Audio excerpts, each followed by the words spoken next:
Welcome back in Fun Edu and I am Harpreet Singh, biology teacher. और जैसे आपको पता है कि हमने एक सीरीज स्टार्ट की है that is reproduction class 8th की। तो उसी में आज हम बिल्कुल बेसिक से स्टार्ट करने जा रहे हैं कि रिप्रोडक्शन क्या है, मोड ऑफ रिप्रोडक्शन क्या है, रिप्रोडक्टिव ऑर्गन्स क्या हैं। तो देखते हैं कि आज हम कहाँ तक अपना जो टॉपिक है उसको जस्टिफाई कर पाते हैं। सो विदाउट वेस्टिंग टाइम चलते हैं, आज का हमारा टॉपिक दैट इज़ रिप्रोडक्शन। सो आज आपको मैं लाइट बोर्ड की मदद से समझाऊंगा कि रिप्रोडक्शन है क्या। तो सबसे पहले हमें समझना पड़ेगा कि रिप्रोडक्शन है क्या। मैंने आपको इससे पहली जो वीडियो थी इंट्रोडक्टरी पार्ट, उसमें भी आपको पूरा क्लियर कट बताया था कि रिप्रोडक्शन का मीनिंग क्या है और क्यों रिप्रोडक्शन की ज़रूरत पड़ी, और अगर रिप्रोडक्शन नहीं होता तो क्या होता है। तो सबसे पहले हम इसी चीज़ को जानने की कोशिश करेंगे कि क्या रिप्रोडक्शन हमारे सर्वाइवल के लिए इम्पोर्टेंट है। यही क्वेश्चन मैंने पिछले वीडियो में भी किया था।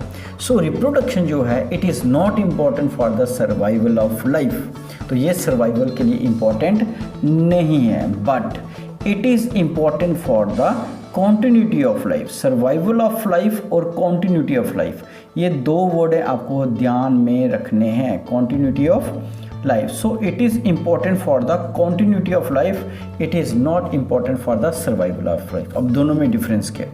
सो हमें अपनी लाइफ को सर्वाइव करने के लिए, यानी कि किसी भी ऑर्गेनिज्म के ज़िंदा रहने के लिए हमारी बॉडी के अंदर बहुत सारे फिजियोलॉजीज़ होती हैं। जैसे हम बोलते हैं डाइजेशन होती है, एक्सक्रीशन होती है, सर्कुलेशन होती है, नर्वस कोऑर्डिनेशन होती है। सो ये सभी जितने भी सिस्टम्स हैं, जितने भी प्रोसेसेस हैं, ये हमें सर्वाइव करने में बहुत ही ज़्यादा मदद करते हैं। और अगर इन किसी भी एक सिस्टम का कोऑर्डिनेशन ख़राब हो जाता है, ख़त्म हो जाता है, डिवीज़न ऑफ लेबर है, तो हम कभी भी सर्वाइव नहीं कर पाएंगे, जैसे आप यहाँ पे देख पा रहे हो। लेकिन अगर हम दूसरी साइड देखें, मैंने बोला that is continuity of life. So what do you mean by continuity of life? Continuity of life meaning that is race का बढ़ना, यानी कि आपकी बॉडी, आपके जनरेशन जो है वो आगे जानी चाहिए। अदरवाइज़ क्या होगा कि हमारे आगे अगर जनरेशन नहीं जाती, रिप्रोडक्शन नहीं होगी, तो हमारी पॉपुलेशन, हमारा स्पीसीज़ ही ख़त्म हो जाएगा। यानी कि अगर जितने भी हमारे यहाँ पे स्पीसीज़ हैं, तो आपको पता ही है हमारे यहाँ पे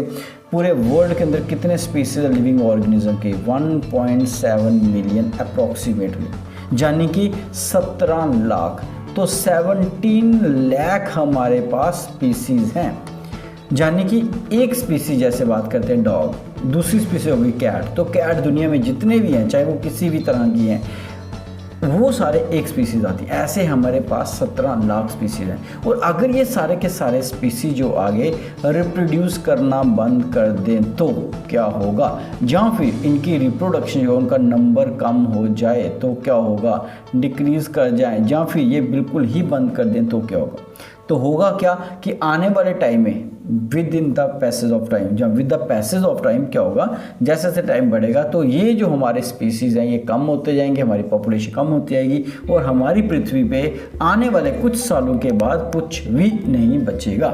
इट मीन्स कि रिप्रोडक्शन जो है वो इसलिए इम्पोर्टेंट है ताकि हम आगे अपनी जनरेशन को चला सकें, अपनी रेस को आगे कंटिन्यू रख सकें। और जिन जिन ऑर्गेनिज्म के अंदर रिप्रोडक्शन नहीं हो पाते, या वो रिप्रोडक्शन नहीं कर पाते, बहुत सारे ऐसे स्पीसीज़ हैं, वो किस कैटेगरी में आते हैं, वो आते हैं एक्सटिंक्ट या फिर एंडेंजर्ड के स्पीसीज़ में आ जाते हैं। और फिर उनकी जो पॉपुलेशन है बिल्कुल ही ख़त्म हो जाएगी, और एट द एंड वो स्पीसीज़ यहाँ से वो लुप्त हो जाएगी, ख़त्म हो जाएगी।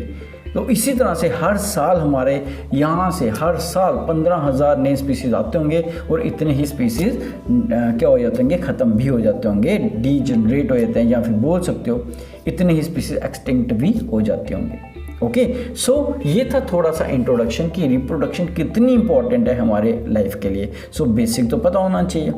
दूसरा क्वेश्चन, हम अगर देखें कि हमारे, क्योंकि इन पूरे यूनिट को समझने से पहले कुछ क्वेश्चंस जो हैं बच्चों के दिमाग में आने चाहिए।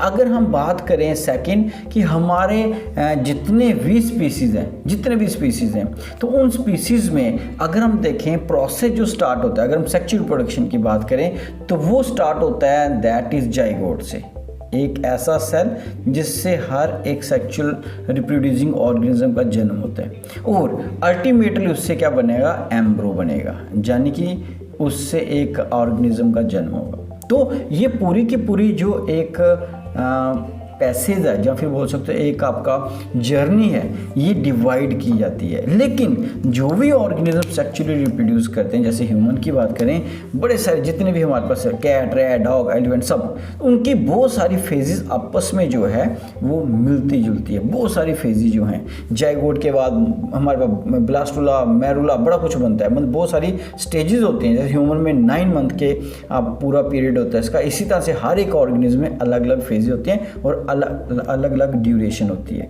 सो उस ड्यूरेशन में अगर हम स्टार्टिंग की फेजेस देखें तो वो फेजेस जो होती हैं स्टार्टिंग की, बहुत सारी फेजेस जो हैं वो हर एक ऑर्गेनिज्म को, आपको सुन के हैरानी होगी, वो क्या होती है, सेम होती हैं। यानी कि काफ़ी फेजेस जो होते हैं हर एक स्पीसीज की सेम होती है। लेकिन जैसे जैसे डिफ्रेंसिएशन होता है और वो बिल्कुल एम्ब्रो बनने के कगार पे होते हैं या वहाँ पे पहुँचने वाले होते हैं, तब जाके क्या होता है, उनमें डिफरेंसेस आता है। मीन्स स्टार्टिंग की फेज़ अगर आप देखते हो तो वहाँ पे आपको कोई भी डिफरेंस नहीं देखेगा, लेकिन लेटर स्टेजेस में आपको क्या है, डिफरेंस दिखता है। So what does it indicate, इससे क्या इंडिकेशन मिलती है? तो बच्चों ध्यान से समझना इस चीज़ को, क्योंकि फिर बता रहा हूँ कि जो रिप्रोडक्टिव ऑर्गन्स हैं, सेक्सुअल है, ये सेक्सुअल बहुत ही सिंपल क्वेश्चंस हैं, लेकिन वहाँ तक पहुँचने से पहले में कुछ क्वेश्चंस हमारे दिमाग में होने चाहिए और उनका आंसर भी होना चाहिए। सो यहाँ पे अगर हम देखें, स्टार्टिंग में जो हमारी फेजेस मिलती हैं वो ये बताती हैं कि हम सब क्या हैं,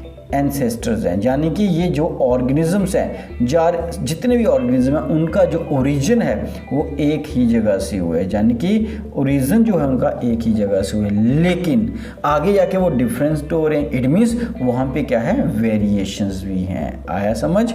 सो ये वेरिएशन जो है, या फिर बोल सकते हो एवोल्यूशन जो होती है हमारे एनिमल्स के अंदर, वो ही एक कारण है जिसके कारण हम डिफरेंट हो गए। अदरवाइज आज से लाखों करोड़ों साल पहले हो सकता है हम सब जो हैं, जितने भी एनिमल्स हैं, वो एक ही जगह से उनका ओरिजिन हुआ है। सो ऐसी छोटी छोटी चीज़ें हम इस यूनिट के अंदर पढ़ने जा रहे हैं।